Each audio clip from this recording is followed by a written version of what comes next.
business as usual. Ganito ay nilarawan ng Armed Forces of the Philippines ang pagpapatuloy ng kanilang pagdepensa sa teritoryo. Kahit hindi diretsahang nabanggit si Pangulong Bongbong Marcos ang mga katagang West Philippine Sea sa kanyang ika-4 na State of the Nation Address. Kaya baka sino ang nakaraang taon, ibinabanggit ngayong zona ng WPS o ang espesipikong plano para sa modernisasyon ng kasundaluan. Sagot ni AFP spokesperson Colonel Francel Padilla sa Camp Aguinaldo, ay bigay naman na ng Commander-in-Chief ang kanyang guidance sa pinakahuling command conference bago pa man ang talumpati.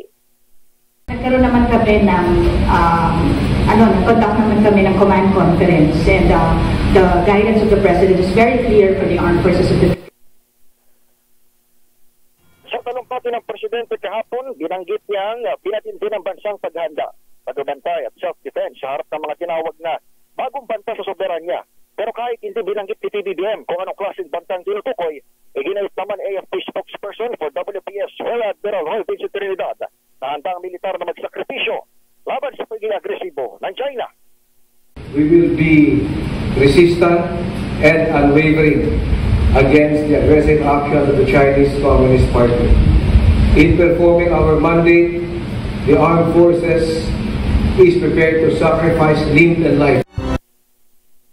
Sinabi ni Marcos Jr. na nanatiling mapagtimpi ng mga Pilipino sa pagwardya sa pambansang interes ng kapuluan. Para sa MBC TV Network News, ito si Edniel Parrosa ng DZRH. Una sa Pilipinas, una sa Pilipino. Maraming salamat, Edniel Parrosa.